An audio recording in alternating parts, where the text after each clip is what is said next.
Indeed, no conquerors, religions or empires have spread themselves so completely across the planet as these two superpowers, with their rallying slogans of life, liberty, and the pursuit of thirst, and we are the essence of capitalism, and we must save the world. I refer to the bittersweet war between those giants of carbonation and regurgitation, Coca-Cola and Pepsi-Cola.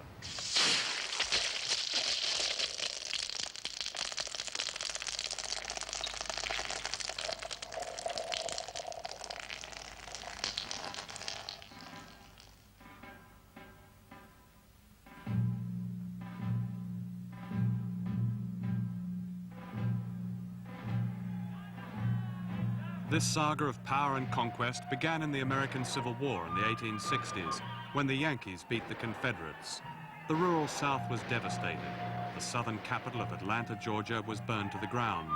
One observer wrote, "Dislocation and bitterness are rampant, along with melancholia, hysteria, guilt, sick headache, biliousness, drunkenness, heart palpitations, and impotence." But help was on the way. Out of the gloom came the quack doctor, a combination of traveling conman and faith healer who peddled potions of mysterious ingredients.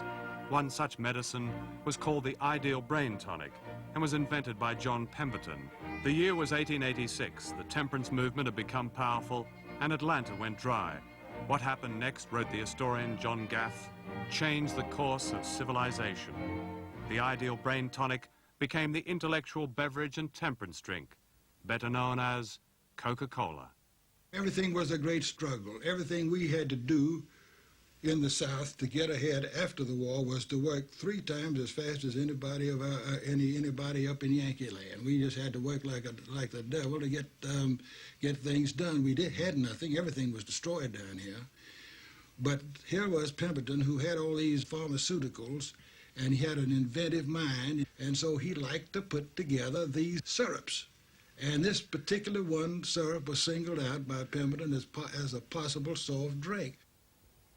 Alas, Doc Pemberton was no businessman and sold the formula and title of Coca-Cola for a mere $2,300. The buyer was Asa Candler, a prosperous Atlanta chemist who launched the image and myth of Coca-Cola in the 1890s and became one of the earliest pioneers of modern-day consumer marketing. Candler, deeply religious, sold Coca-Cola as the very symbol of American wholesomeness. And with the South gripped by Old Testament revivalism and prohibition, it was all perfectly self-serving. God was happy, Coca-Cola was happy, and the consumers were happy. How could they be otherwise?